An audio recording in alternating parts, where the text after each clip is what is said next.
Si tu ne connais pas le cœur de l'homme, tu vas penser que tu peux aimer Dieu comme l'homme. Si tu ne connais pas le cœur de l'homme, tu vas penser que tu peux respecter Dieu comme l'homme. Les personnes qui respectent Dieu, autant qu'ils respectent les hommes, ce sont des personnes qui ne connaissent pas l'homme. Les personnes qui honorent Dieu, autant qu'ils honorent l'homme, ce sont des personnes qui ne connaissent pas l'homme. Voilà pourquoi Dieu a dit, aime d'abord ton prochain comme toi-même. Quand tu vas l'aimer, tu vas savoir que le cœur de l'homme est tortueux. Même si c'est le plus bon des hommes, tu vas savoir que le cœur de l'homme est mauvais. J'ai besoin des amens. Parce que là, tu reconnais que ton cœur est mauvais. La Bible dit, le cœur de l'homme est tortueux par-dessus tout. Dieu est en train de dire, aime ton prochain comme toi-même, parce qu'en l'aimant, tu te rapproches de lui. Et quand tu te rapproches de l'homme, tu apprends à connaître le cœur de l'homme. Même quand c'est ta femme, tu apprendras à connaître le cœur de l'homme. C'est comme ça que certains hommes ont pu dire à leur femme, je ne pensais pas que toi, tu allais faire ça. Parce que l'homme reste l'homme. Le cœur de l'homme, pourquoi? Quand je dis l'homme reste l'homme, qu'est-ce que j'ai envie de dire? Je veux seulement te dire que même si tu es converti, même si le Saint-Esprit vit en toi, la part adamique demeure. Le côté adamique demeure. Et donc, ce côté adamique va toujours t'amener vers le mal. Dieu donc veut te dire, aime ton prochain, apprends à le connaître et tu vas respecter l'amour que je te donne. Tu vas respecter l'amour de Dieu. Au fait, quand plus tu aimes l'homme, et évidemment, en aimant Dieu, tu vas voir quel écart il y a entre l'amour que l'homme peut te donner et l'amour que Dieu te donne. Il y a un fossé. Que quelqu'un me dise fossé. Il y a un très grand fossé. Voilà pourquoi j'ai béni les adorateurs ce matin. Ils ont adoré selon l'enseignement de ce matin. Il y a un grand fossé entre l'amour que l'homme peut te donner et l'amour de Dieu. Mais tu ne pourras jamais savoir que l'amour de Dieu est grand si tu n'as pas encore vécu ou, comment le dire, ou si tu n'es pas allé en profondeur par rapport à l'amour de l'homme. Apprends d'abord à aimer l'homme. C'est comme ça que j'aime ce verset qui dit, comment vas-tu aimer Dieu que tu ne vois pas alors que tu n'aimes pas l'homme que tu vois? Comment je vais aimer Dieu que je ne vois pas? Je veux apprendre à aimer Dieu avec un amour profond, un amour inconditionnel, après avoir aimé l'homme que je vois, car j'aurais vu les limites de l'homme. Après avoir vu les limites de l'amour de l'homme, je comprendrai donc la grandeur de l'amour de Dieu. Que quelqu'un dise l'amour de l'homme. Voilà pourquoi, bien-aimé, absolument, tu dois apprendre à aimer l'homme. Ça va t'amener à respecter l'amour que Christ t'a donné. Ça va t'apprendre à honorer l'amour que Christ t'a donné. Car l'homme est faillible. L'homme est limité. Pour que tu sois capable de dire l'Éternel est mon refuge. Le refuge c'est quoi? Le refuge c'est le lieu là où on fuit le mal. Que quelqu'un me dise le mal. Je ne vous entends pas. Que quelqu'un me dise le mal. Le refuge c'est le lieu là où on fuit le mal. On va s'y cacher parce qu'il n'y a pas de mal. Écoute, il est impossible que l'homme soit ton refuge parce qu'en lui il y a le mal. Je te dis, quand je te parle du mal, je parle du côté adamique. Il y a le mal, qui que tu sois, il y a le mal. Le côté adamique est là, donc il y a le mal. Comment l'homme sera ton refuge? Parce qu'en lui il y a le mal. On se réfugie là où il n'y a pas de mal. Voilà pourquoi Dieu est ton refuge. Lorsque tu réalises que l'homme est limité, que l'homme a le mal en lui, même comme je le disais, même le plus bon parmi nous, il a le mal en lui, tu vas réaliser que tu dois te réfugier là où il n'y a pas de mal. Que Dieu soit glorifié. Tu dois te réfugier là où il n'y a pas de mal. Et là où il n'y a pas de mal, c'est auprès du Christ. En lui, il n'y a point de mal. J'ai besoin des amens, sinon ça devient douteux. J'ai besoin d'un autre amen, sinon ça devient dangereux. En lui, il n'y a pas de mal. Il est saint, saint, saint. En lui, il n'y a pas de mal. Il est donc le refuge idéal. Il est donc le refuge qu'il te faut. Tu pourras dire l'Éternel est mon refuge le jour où tu verras les hommes te rejeter. Tu sais pourquoi tu ne dis pas Amen? C'est parce que tu n'as jamais subi le rejet. C'est parce que tu n'as jamais connu le cœur de l'homme. Tu es encore un enfant alors que tu es dans le corps d'un adulte. C'est qu'est-ce que j'ai envie de dire? C'est-à-dire que tu n'as jamais pris le temps d'étudier le cœur de l'homme. Et là, c'est l'apanage des enfants. Tu vis avec des gens, mais tu n'étudies pas leur cœur. Mais un adulte apprend à étudier le cœur de l'homme. Écoute, si les hommes t'ont déjà rejeté, tu sauras que Jésus est un refuge. Si les hommes t'ont déjà écrasé, tu sauras que Jésus est un refuge. Tu sauras que en Christ, il n'y a point de mal. Jamais il ne te rejettera. Jamais il ne te condamnera. Jamais il ne te crasera. Il a déjà été écrasé pour que toi, tu ne sois pas écrasé. C'est quand tu ne connais pas l'homme. En fait, Tu vis dans une négligence alors que tu es un adulte.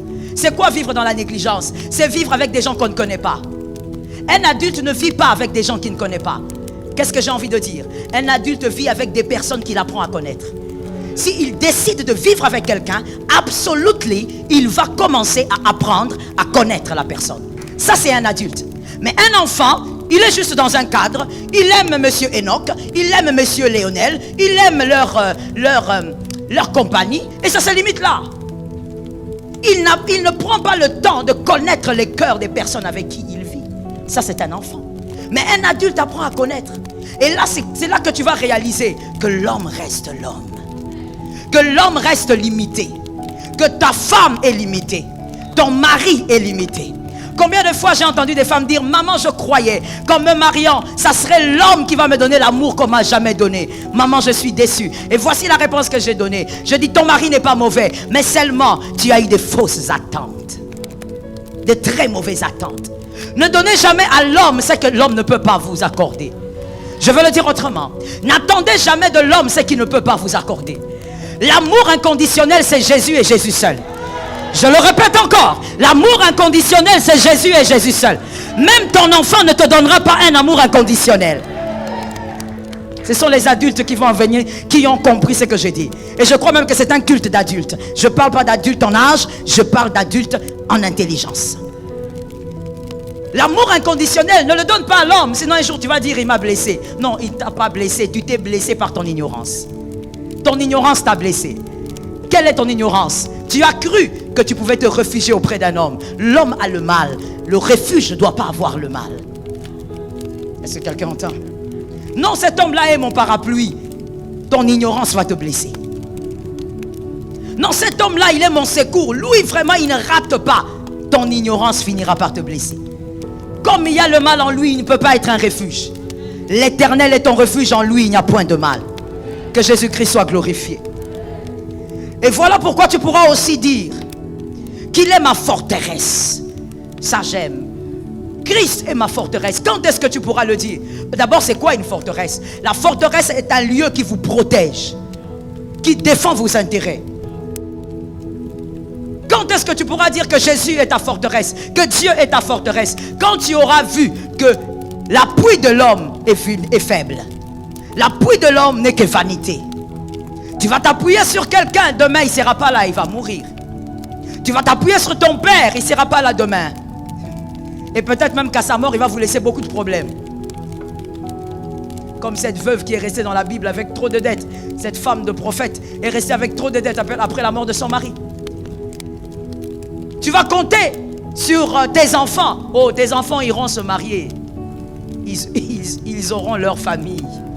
C'est pourquoi des fois en Afrique ça pose problème. Parce que des fois les mères, nous comptons tellement sur les enfants, nous pensons que ce sont nos médailles. Non, ils finiront par se marier, ils auront leur famille. La forteresse, qui peut vraiment défendre tes intérêts et défendre tout ce qu'il y a de bon en toi et pour ton bien? Il n'y a que Dieu. Je t'explique pourquoi. Voilà pourquoi au début j'ai dit: aime ton prochain comme toi-même. Si tu apprends à connaître ton prochain, tout ce que je dis là, tu vas le comprendre facilement. Écoute comment l'homme fonctionne. L'homme défend tes intérêts si tes intérêts s'accordent avec les siens. Ceux qui connaissent le cœur de l'homme ont compris ce que j'ai dit. L'homme ne peut pas défendre tes intérêts si dans ce qu'il défend, il n'y a pas ses propres intérêts. Même de manière tacite, il y aura quelque part ses intérêts. Des fois, les personnes qui me disent: Pasteur Joël, il faut que tu sois là, tu es une bénédiction pour moi. En réalité, c'est pour lui. Quelque part, il y a toujours ses intérêts. L'homme ne peut pas te défendre sans qu'il n'y ait son intérêt. Mais Dieu, lui, il te défend pour toi. Je vais t'expliquer aux élus pourquoi. Il te défend pour toi parce que lui, en réalité, il n'a rien à gagner. Il reste Dieu, il est puissant. Il est dans les lieux élevés et personne n'est comparable à lui. Son nom est égal à lui-même. Quand il veut jurer, il jure par lui-même parce qu'il n'y a pas plus grand que lui. Donc Dieu, quand il te protège, c'est pour toi. Dieu sait protéger tes intérêts. Que quelqu'un me dise: Dieu sait protéger mes intérêts. Les gens qui sont derrière, je ne vous entends pas. Dites: Dieu sait protéger mes intérêts. Il est une haute forteresse. Il est le seul qui protège tes intérêts sans penser à lui. D'ailleurs, avant même que tu ne sois, il a protégé tes intérêts. Tu ne le savais même pas. Il est mort à la croix pour tes intérêts. J'ai besoin d'un amen. Non, j'ai besoin d'un amen. Je sens, je dis, j'ai besoin d'un amen. Quand je parle de mon Jésus, j'ai besoin d'un amen. Il a protégé tes intérêts à la croix. Tu n'étais même pas né. Tu n'existais même pas dans la pensée des hommes. Mais il est mort et il a dit, tout est accompli. Pour tes intérêts, il a protégé. Il protège tes intérêts pour toi. Lui, il n'avait rien à gagner. Il pouvait très bien recréer l'humanité tout entière. Personne ne lui aurait posé une question. Il n'aurait pas d'accusateur. Il est la haute forteresse. Quand tu connais l'homme, tu dis, oh Dieu, tu es la haute forteresse. Je croyais que ceci était fidèle, mais j'ai vu, toi tu es la haute forteresse. Voilà pourquoi Dieu t'encourage. Il dit, va, aime l'homme, connais l'homme, aime ton prochain comme toi-même. Et là tu vas découvrir, comme tu le sais pour toi-même, qu'en toi il y a le mal, en l'autre aussi il y a le mal. C'est là que tu découvriras que Jésus est un joyau. We praise the name of Jesus. C'est là que tu découvriras que Jésus est précieux. Parce que tu vas voir les failles de l'homme. Est-ce que quelqu'un m'entend? Que Jésus-Christ soit glorifié. Vous savez, lorsqu'on connaît l'homme, ça influe sur l'amour que nous avons pour Dieu. Je l'ai dit tout à l'heure. Ça influe sur l'amour que nous avons pour Dieu. Comment tu arrives à adorer Dieu? Comment tu arrives à respecter Dieu? Parce que tu as constaté que le monde est incapable de t'accorder ce que tu recherches. Est-ce que quelqu'un m'entend? Quand on apprend à connaître le cœur de l'homme, on arrête aussi de demander à l'homme ce qu'il est incapable de te donner. On ne va pas demander à un homme masculin de nous donner un enfant. Il ne va pas le faire. Il est dans... Merci. Moi, j'attendais autre chose, mais c'est la même chose. Il est dans l'incapacité de vous donner un enfant. Vous n'allez pas demander à un homme masculin de vous donner un enfant. Je parle de... Quand je dis donner un enfant, je parle d'accoucher. Vous comprenez? Donc, il est dans l'incapacité d'accoucher. Dans l'incapacité. Il y a des choses que tu réclames auprès des hommes, auprès de ta femme, de ton mari. Monsieur, arrêtez-vous un peu. Madame, arrêtez-vous un peu. Ce que tu demandes, un homme ne peut pas te le donner. Ce que tu recherches, il n'y a que Dieu qui peut te le donner. Maintenant, la question se pose. Pourquoi Dieu a mis cette envie en nous? C'est pour nous renvoyer vers lui. C'est pour qu'à chaque fois, on ressente un vide et on se dise, qui peut combler ce vide? Quand on va chez les hommes nous trahissent. Quand on va chez les uns nous trahissent. Et finalement, on dit, mais qui peut combler ça? Et finalement, on trouve Jésus. Oh, je dis, on trouve Jésus. Je disais à un élu, on trouve Jésus. L'homme de Galilée. On trouve Jésus parce que l'homme ne peut pas. Monsieur, arrêtez un peu de faire trop de reproches à votre femme. Vous voulez peut-être qu'elle soit parfaite, elle ne le sera pas. Vous voulez qu'elle vous aime comme votre mère, elle n'est pas votre mère. Vous voulez qu'elle vous aime comme votre soeur, elle n'est pas votre soeur. Tu vois déjà à ce niveau-là, Dieu nous a piégés, que quelqu'un dise piégés. Dieu nous a piégés. Regarde, ta mère ne peut pas t'aimer comme ta soeur t'aime. C'est un amour différent. L'amour d'une mère, c'est l'amour d'une mère. Mais l'amour d'une soeur aussi, c'est l'amour d'une soeur. Ah bien oui, il faut le vivre pour le connaître. L'amour qu'un grand frère donne à sa petite soeur, c'est un amour aussi très différent. Ah oui, très protecteur, très différent. Mais l'amour aussi d'un père est différent. Vous voyez toutes ces choses, c'est différent. Des fois, on a besoin de l'amour d'un père. Il n'y en a pas, parce que papa est mort. Oh Lord. Des fois, on a besoin de l'amour d'un grand frère, parce qu'on veut être protégé. Mais tu n'as pas de grand frère. Et des fois, on cherche l'amour d'une sœur. On veut partager des choses. Il y a des choses qui nous rangent. Peut-être qu'une grande sœur va me comprendre. Mais elle n'est pas là. Des fois, tu veux parler à ta mère. Tu dis, si maman était là. Maman n'est pas là. Et en tant que chrétien, tu ne peux pas aller à la tombe pleurer. Tu te dis, qu'est-ce que je fais? Et finalement, tu te rends compte qu'il y a quelqu'un qui prend tout ça en lui. Il y a quelqu'un qui contient tout ça en lui. Il y a quelqu'un qui est tout ça par lui-même. Jésus de Nazareth, il est toutes ces choses par lui-même. Que quelqu'un me dise, Jésus est tout en un. Jésus, il est tout en un. Il est l'amour d'un père. Il te protège comme un père. Quand il faut te protéger, il devient un lion. Et il sait aussi te protéger comme une mère. Et il devient comme une brebis. Il devient tellement doux comme une mère. Et il sait te protéger comme un grand frère. Il sait te porter comme une sœur. Et il sait être avec toi comme un ami. Qui est comparable à Jésus? Qui est semblable à l'homme de Galilée? Qui est comparable à celui-là? Je parle de l'amour de ma vie. Je parle de l'amour de mon parcours. Qui est comparable à celui-là? En lui, il y a tout. Et tu vois, Jésus va faire exprès. Il va te pousser vers les hommes, afin que tu voies les failles des hommes. Et que tu dises, non, il n'y a rien là-bas. Je rentre chez Jésus. Comme le fils prodigue. Que tu te rendes compte qu'il n'y a rien là-bas. Que tu rentres auprès du Père. Est-ce que quelqu'un me capte? Que quelqu'un dise à son voisin, Jésus est tout en un. Jésus va t'encourager. Il va te dire, aime ton prochain. Mais en aimant ton prochain, tu sauras que moi je suis fidèle. En aimant ton prochain, tu sauras que moi je ne mens pas.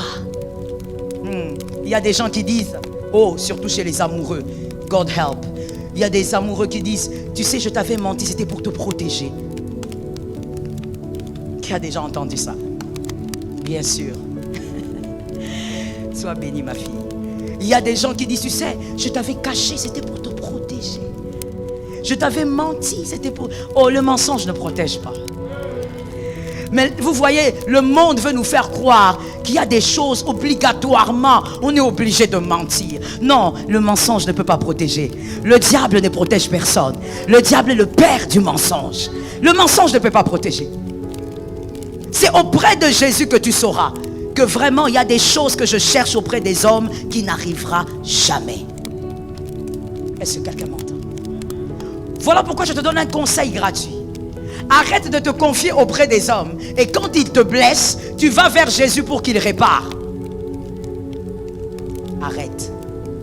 Arrête de te confier auprès des hommes. Et quand ils te blessent, ils te déchirent, tu dis, Jésus, je suis là, viens me consoler, donne-moi un baume. Écoute, la Bible dit, malheur à celui qui se confie en l'homme. Confie-toi en Christ, en Dieu. Et lui va t'envoyer vers les hommes qu'il veut. Quand c'est Jésus qui t'envoie vers les hommes et que ces hommes te vendent comme Joseph, Jésus te prend en charge. Parce que c'est lui qui t'a envoyé vers ces hommes. Est-ce que quelqu'un me capte? Est-ce que tu comprends le schéma? Tu te confies en Dieu. Et Dieu va t'envoyer vers Madame Adassa, par exemple. Et quand vous allez vers elle, le jour où elle vous blesse, Dieu vous prend en charge. Parce que Dieu sait que c'est lui qui vous a envoyé vers elle. Adam avait cette sagesse-là. Adam a dit à Dieu, ce n'est pas de ma faute, c'est la femme que toi, tu m'as donnée. Nous avons généralement l'habitude de présenter ça comme un enseignement accusateur. Mais écoutez, allez-y dans le fond, ce monsieur avait raison. Et regardez, c'est comme s'il connaissait un peu le cœur de Dieu ou la stratégie de Dieu. Quand il a dit à Dieu, ce n'est pas moi, c'est la femme que tu m'as donnée. Dieu a dit, ok, d'accord, tu as raison. Quand ils étaient nus, Dieu s'est senti obligé de les couvrir. Parce que c'est la femme que Dieu avait envoyée vers Adam. Est-ce que quelqu'un me capte? Lorsque Dieu vous envoie lui-même vers des hommes qui doivent vous aider, je ne sais pas dans quel domaine, qui doivent vous aiguiser, qui doivent être des tremplins pour vous, parce qu'on ne peut réussir sur terre sans les hommes. Lorsque Dieu vous envoie vers les hommes, si c'est lui qui vous envoie, même quand ces hommes vont vous blesser, Dieu va vous penser. D'ailleurs, il va vous récupérer avant. Et quand il te récupère, il va te dire, ne t'inquiète pas, quelque chose va arriver, mais sois fort. Est-ce que quelqu'un m'entend? Confie-toi auprès de Dieu. Arrête de réclamer ce qu'un homme ne pourra jamais te donner. Que cela entre dans l'âme de quelqu'un. Que cela entre dans le cœur de quelqu'un. Arrête de chercher ce que l'homme est incapable de t'accorder. Il y a des choses que seul Dieu possède. Dieu est illimité. Son amour va te satisfaire totalement. Je suis d'accord avec moi-même. L'amour de Dieu va te satisfaire totalement. Il n'y aura pas de manque. La deuxième partie de ce verset, ou plutôt, disons le troisième verset, dit, car celui qui te délivre du filet, de l'oiseleur, de la peste et de ses ravages. Celui qui se confie en Dieu, celui qui a pris Christ pour son refuge, sa forteresse, j'espère que vous avez compris ce que c'est. Celui-là, Dieu le délivre du filet de l'oiseleur. L'oiseleur, c'est qui? Nous avons deux dimensions des oiseleurs. Mais aujourd'hui, je n'ai pas le temps. Je vous parlerai que d'une seule dimension. Il y a des oiseleurs humains et des oiseleurs spirituels. Les oiseleurs spirituels sont les esprits impurs, les démons. On en parlera une autre fois. Aujourd'hui, je te parle des oiseleurs humains. Ce sont ces gens. Au fait, par définition, ce sont des personnes qui fabriquent des pièges pour essayer d'attraper des petits oiseaux. Mais dans ta vie aussi, il y a des oiseleurs humains. C'est-à-dire quoi? C'est-à-dire des personnes qui, quand vous marchez, ne vous dérangent pas. Vous n'êtes pas inquiétant pour eux parce que vous marchez. Mais le jour où vous commencez à voler, vous devenez un problème pour eux. C'est-à-dire les jours où vous prenez votre envol, le jour où vous commencez à évoluer, le jour où vous commencez à vous épanouir, vous devenez un problème pour eux.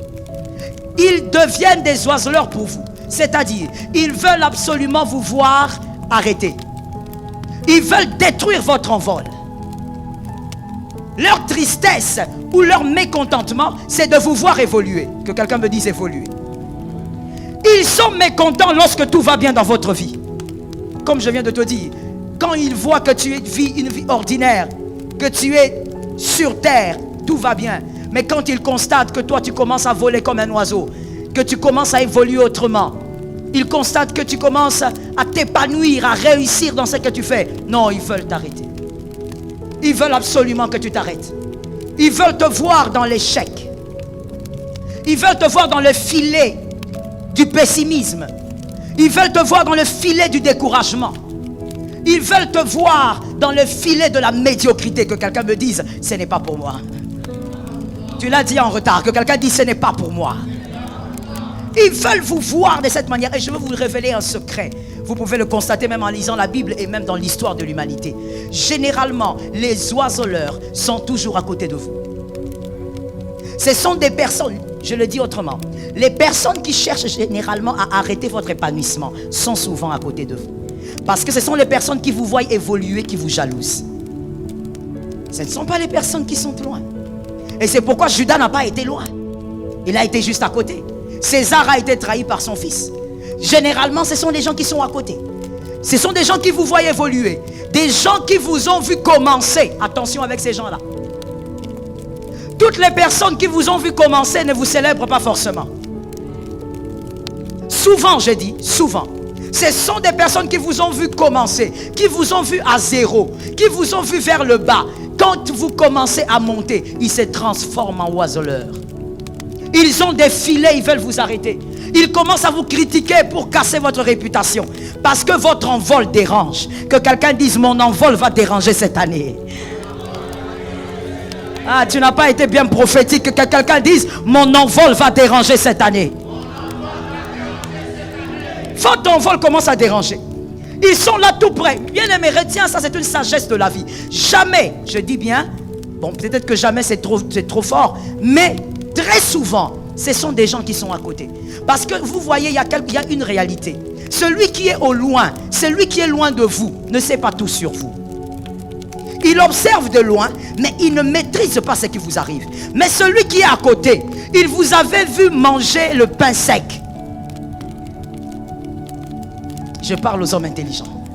Il vous a vu prendre de l'eau sucrée. Vous n'aviez pas autre chose à manger ce jour-là. Il était là. Il vous a vu laver votre t-shirt, l'étaler, attendre que ça sèche et le reporter. Il était là. Maintenant, un beau jour, il constate que non seulement vous n'avez plus le même t-shirt, mais vous descendez en hameur. Il regarde. Il dit, oui, c'est mon ami. Et vous savez quoi? Il sera le premier à dire, oh, mon pote. Mais dans son cœur, il y a quelque chose. Il veut comprendre comment on était ensemble dans la bassesse. Comment toi tu montes, tu me laisses. Il est souvent à côté. Parce que son problème c'est quoi? Il est en train de monter, il est en train de voler. Moi je suis sur terre. Pourquoi il mérite ces choses plus que moi? En quoi il est plus méritoire? Son problème c'est celui-là. Pourquoi lui? On était à deux, on a souffert à deux. Vous écouterez même des gens dire, on était à la permanence à deux. On peut être à la permanence à deux, mais on n'a pas la même destinée. Come on. On peut être à la permanence à deux, on n'a pas la même destination. Comment ça se fait? On était ensemble ici. Comment lui commence à entrer au supermarché pour s'acheter de la nourriture. On s'achetait de la nourriture ici à côté, chez les mamans à côté. L'oiseleur n'est jamais loin. L'oiseleur est souvent très près. Il prend des informations et il va tout détruire. Il va te détruire par des critiques. Des fois même, il va raconter des choses montées de toutes pièces pour te détruire. Comme l'oiseleur, c'est celui qui te connaît. Il connaît aussi tes amis. Listen to me. Je vais vous dire une chose. C'est la sagesse de la vie. Même si on est enfant de Dieu, il faut vivre dans la sagesse. J'en ai longuement parlé le jeudi. Si vous étiez là, vous étiez bénis. Je dis ceci. Lorsque vous êtes entouré des personnes, vous devez savoir, avoir la maturité en tout cas, de comprendre que l'ami d'aujourd'hui peut être l'ennemi de demain. Est-ce que tu peux le dire à ton voisin? Alors, qu'est-ce que cela vous demande? Comme l'ami d'aujourd'hui, monsieur Enoch, peut être l'ennemi de demain, tous les personnes qui sont autour de moi, je vis avec vous dans une telle prudence, tout en sachant que tu peux te retourner contre moi demain. Je veille sur ma langue. Je sais quoi te dire sur ma vie et quoi ne pas te dire. Parce que demain, tu peux aussi te retourner contre moi. Ça, c'est la maturité. Lorsqu'on n'est pas mature, c'est là qu'on commence à recevoir des gens au bureau nous dire, surtout des femmes, la plupart ce sont les femmes. Maman, tu sais, c'était ma meilleure amie. Je croyais qu'elle gardait mes secrets. Je te l'ai dit, je crois ici une fois. Un secret qui quitte ton cœur, va vers un autre cœur, n'est plus un secret. Il faut être intelligent. Dès que ça quitte ton cœur, même si tu le dis à ta femme, même si tu le dis à ton mari, ce n'est plus un secret.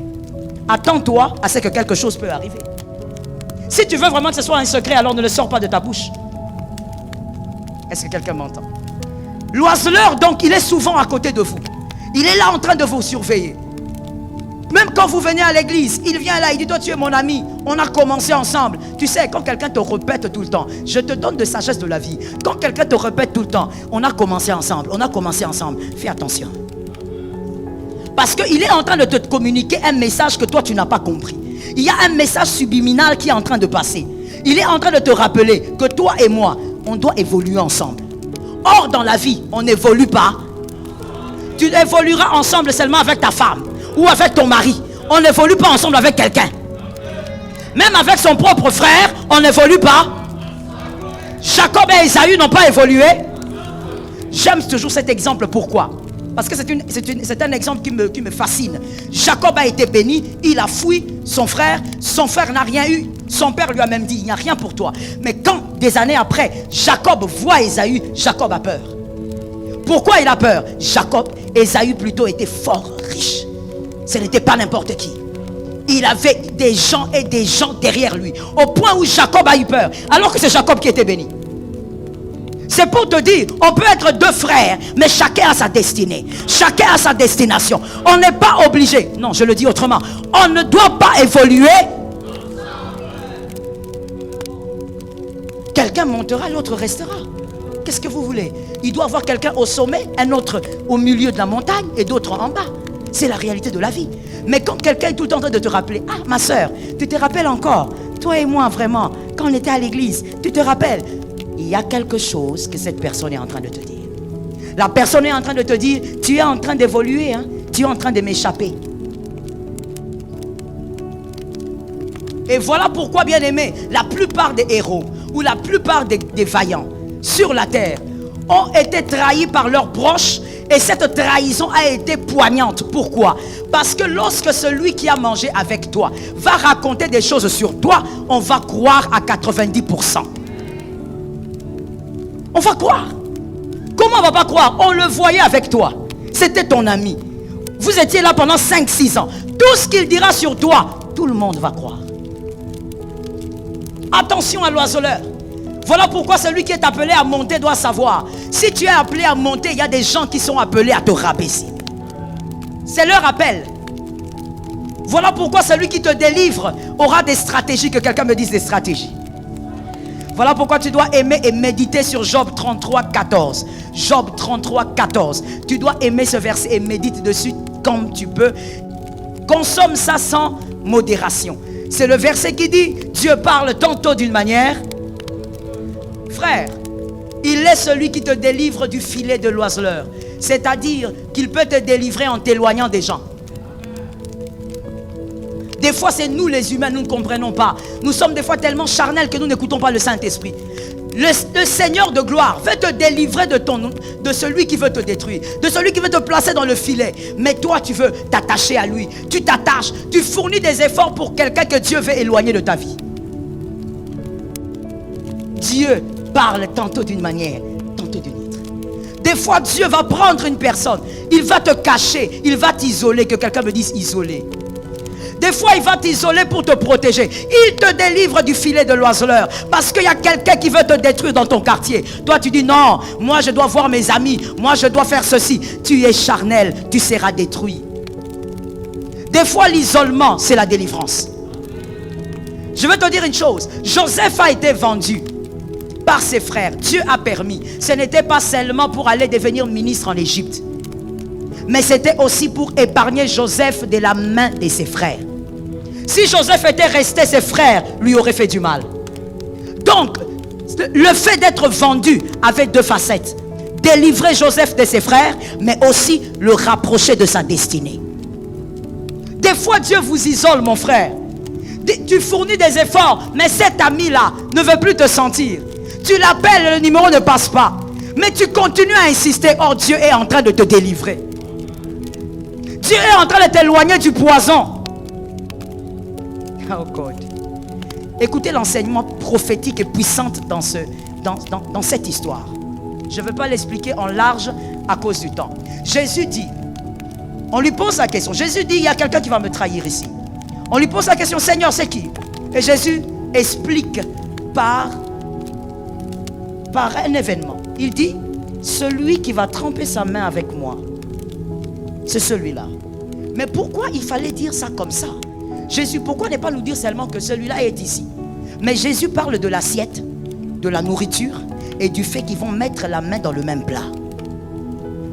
Qu'est-ce que Jésus veut bien nous révéler dans dans cet événement ou dans ce récit? Qu'est-ce que Jésus a caché dans cette histoire? Il y a le plat, il y a le fait qu'on mette la main ensemble et le fait qu'on soit ensemble. Il y a trois choses. Celui qui te trahit, celui qui va te faire du mal, non seulement il n'est jamais trop loin, mais c'est aussi celui à qui tu associes la plupart de tes affaires. Il est dans tes affaires. Il participe, il contribue. Des fois même, il te donne des conseils. Comme souvent, il te donne des bons conseils. Toi, tu penses que pour l'éternité, ça sera toujours des bons conseils. J'ai parlé à quelqu'un. Mais je vais le réexpliquer pour ceux qui ont été deuxième et dernier de la classe. Je dis ceci. Quelqu'un qui te donne des bons conseils aujourd'hui, il te donne les bons conseils demain. En 2023, encore les bons conseils. Ce n'est pas une garantie qu'il te donnera des bons conseils en 2025. Voilà des fois là où nous êtres humains, nous sommes négligents ou nous manquons la sagesse.